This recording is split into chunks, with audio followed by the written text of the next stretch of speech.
Yeah, you see, man, there comes a point in time where you just really realize that the truth is really all that you have. That's all. And the truth is that unchanging expression of who God is. Come on. And when you know and understand that truth is all there is, come on. And that truth represents who you is, come on. Thank God for the truth, the way, the peace, the light, the power, divine, the might. Thank God for the truth. All right, mic check. So welcome again, God's Divine Academy TV. I'll be your speaking companion, Jermaine, aka Righteous King. And so the topic that I'm going to be discussing today is titled Taking Back What Was Lost. Taking back what was lost.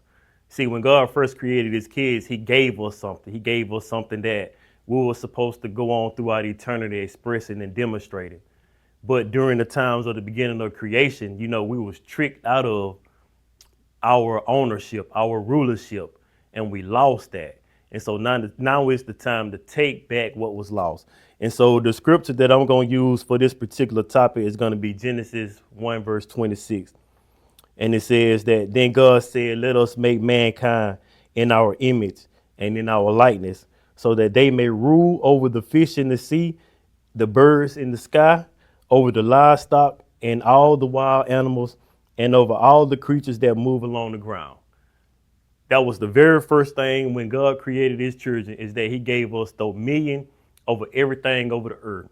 And that's a parable. When they talk about the fish of the sea and all the creeping things on the ground, it's a parable. And what that relates to today is that all of those things that reflect upon anxiety, that reflects upon depression, that reflects upon having fear to step out and go about your calling, having fear or having a shamefulness to be your highest, most authentic nature. That is what that is pertaining to as we reflect on that to today, right? And so in order for us to take back what was lost, we have to first recognize our true identity, meaning that we must know and understand who we are in God and who God is in us for us to regain that dominion, for us to regain that kingdomship, that kingdom culture. You feel what I'm saying? And so how we go about doing that, we must first recognize that we came out of God. The word says, before the world was, I knew you. So meaning that we had established a characteristic, a personality, and all of the above in the beginning before God created anything. Us coming to this planet is just for us to express whatever that characteristic was, whatever that talent is here on this earth right here and right now. See, each and every one of us have something that our generation need. You feel what I'm saying? Like, we're not just here by happenstance. We're not just here by mistake. Each and every one of us have something to give to our demonstration. And the only way we can tap it back into that is we reestablish our identity in the Father. You feel what I'm saying? Father meaning source, meaning the one that created all things. You understand what I'm saying? And so as God began to establish our nature, our dominion over everything, he didn't want just a creature that was like a robot. He didn't want a creature that was automatic. See, God wanted his children to have free will, free will to be like him. He said, let us create man in our image. So he produced us and brought us about in his nature, in his image, in his characteristics. So he wanted us to be just like him. He wanted us to claim his nature, but he didn't want that to be automatic. He didn't want us create us to where we automatically follow him. So he gave us a choice. He gave us free will. That's one of the many personalities of God. God has free will to do and create as he pleases. He wanted these kids to have that same type of power, to have free will to dominate over the things of the earth. You feel what I'm saying? And so when man was placed in the garden, he was placed with preparation. A lot of us may assume to think that it was a trial or some type of tribulation or something that took place to trick man off his place. And in a sense, that's kind of true. You feel what I'm saying? But it really was God putting us in a position to have free will to choose to be like him or to choose to be like the things of the world, to be the form. You feel what I'm saying? Because as you go on and read through Genesis, you will understand that the first creation was God calling man forth out of himself. And then the other creation was God forming man from the dust of the ground. And when I say the word man, I'm not necessarily talking about the physical, the male aspect. You know, man in Hebrew simply means offspring. So that's the name of the species, like how K9 is the name of a dog species. Man is the name of man is the name of the human race. It's what is called the species. And so man represents both male and female. It just simply means offspring, right? And so God created us out of himself, and then he did another creation. He formed man from the dust of the ground, right? And so these are two different identities that even yet still to this day we represent. Some of us may represent ourselves as spirit, in which the characteristics and the personality of that representation is limitless, eternal, without fear. You know, we're bold. We walk in our light. We don't try to dim our light down. You know, we don't recognize something being humble. You know what I mean? We step in our purpose unapologetically and with full faith and confidence.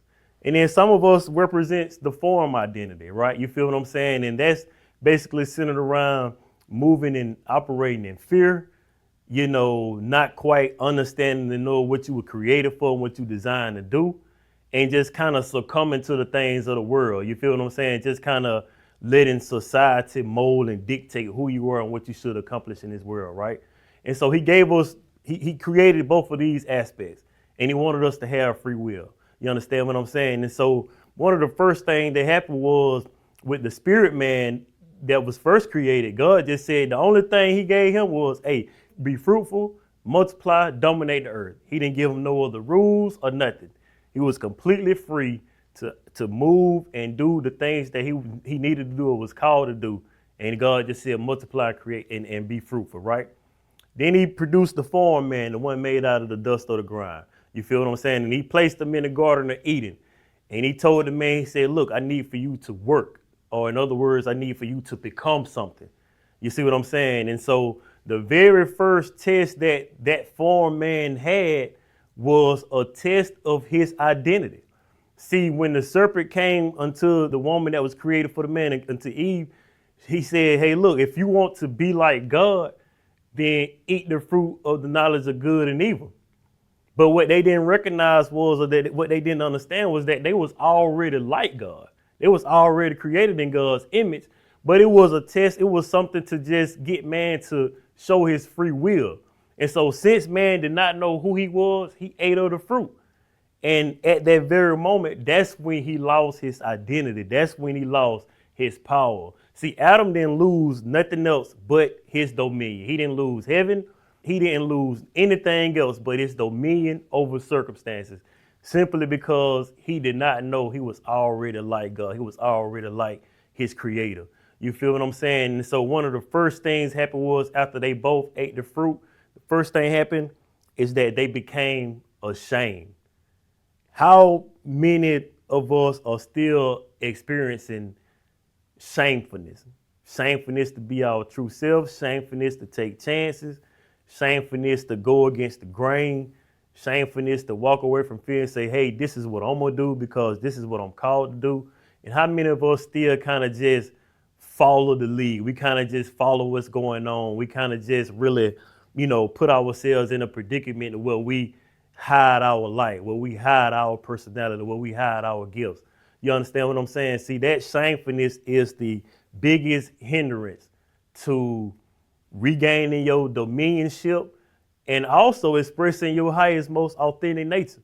That is the only thing that has hindered God's children from being like God right here in this world, on this planet. So that is what the serpent is all about. Serpent, meaning short, meaning separation. Separation from God. That's the role that the serpent played. He introduced separation from God. And so once we became separate from God, then we was commanded to have to work from the sweat of our brow. We was commanded to have to go through so many things, to work hard, to try to, do so much to establish a good life. When in actuality, if we kept our identity, we really should just be manifesting and thinking like God, and the things that we think will become our experience and our reality. You feel what I'm saying? So that's what the serpent represented for Adam and Eve when they was in the garden. He just was a expression of separation.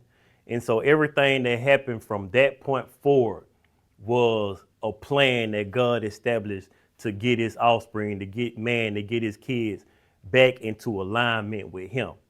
That is the whole reason why Christ came, was to be that representation, to say, hey, be back aligned with your source, be back aligned with the Father. Like, think about Christ's identity. What did he call himself? He say, I and the Father are one. You feel what I'm saying? And you think about having an identity that is so powerful like that. We got to recognize and understand that we can only create and do from the origin from which we identify ourselves from. Whatever we assume ourselves to be, whatever it is that the idea we take about ourselves, whether it be from past experiences or whatever, we can only create from that identity. And so what Christ did was he said, look, I'm identify myself with the most creative thing in the universe, the one that created the universe. And so that's why Christ had such a power and had such a magnetism, because he identified himself with God. He didn't take on the form of separation. You feel what I'm saying? And that's basically what Christ was teaching us. He wasn't necessarily teaching us to be like him. He was teaching us to be our most authentic nature. He said, greater works than these shall you do also. So what he came to do was to represent himself in God at his highest capacity. And he was showing us that, hey, we got the same ability to do the same thing. You feel what I'm saying? And once we tap into that and we start expressing that, then things like depression, things like anxiety, worrying about paying bills, worrying about how somebody else feel and think about you. See, those things begin to just dissipate and disappear, because we're walking in our most authentic light. We're expressing our most authentic nature, and we would go through life easily and effortlessly. The Father said, hey, take my yoke. My yoke is easy. Meaning that, hey, if you think like me, if you identify like me, then I'll provide you everything that you need. That's what seeking the kingdom of heaven first, and all things shall be added. That just simply means that, hey, disconnect yourself, detach yourself from all of the past experiences that you have had. Detach yourself from what somebody else thought about you. Detach yourself from assuming and thinking you're unworthy to be able to do what you call to do. That's what seeking the kingdom is all about. And once you detach yourself from that and begin to express yourself in your highest nature, then everything that you want, need, and desire just be added to you. Cars, houses, clothes, whatever it is, financial freedom, whatever it is, all of those things will be added. And so that's basically what this is all about, is establishing that godly identity, establishing that divine identity, walking in that, in our truth, and understanding and realizing that God gave us dominion over everything that we encounter. And by doing that, we begin to gain the freedom, the lifestyle of freedom, the lifestyle to do and go as we please, the lifestyle that we don't experience sickness, the lifestyle to where we're not controlled by outside circumstances. We're not controlled by what somebody else say, think, or feel. Season 1, Episode 1, Taking Back What Was Lost. I know I just covered a lot of things in this topic today, right? And I want to just stop it right here for the time being. You know what I mean? I want us to marinate on the things that was discussed. I want us to meditate and think about everything that we discussed today. You feel what I'm saying? See, God's word is like fine dining. Like, we want to be able to take upon each and every experience or each and every lesson in the manner in which we can understand it. And all that get an understanding. So let's take the time to understand the things that was discussed today. This is going to be a particular topic, ladies and gentlemen, kings and queens, that it's going to take several weeks. It may even take us all the way through this entire year, because this is the foundation of becoming, of growing, of evolving, of expressing your highest self. We're really just laying the foundation. So stay tuned. That was season 1, episode 1. Meditate on the word that you received today. I hope this is resonating with you. I hope that you are able to comprehend the things that God wants you to see and hear and understand. And we're going to check back in on episode 2. Same topic, taking back what was lost. Y'all be blessed. You know the battle already won. Them circumstances thou shall overcome. Thank God for the truth.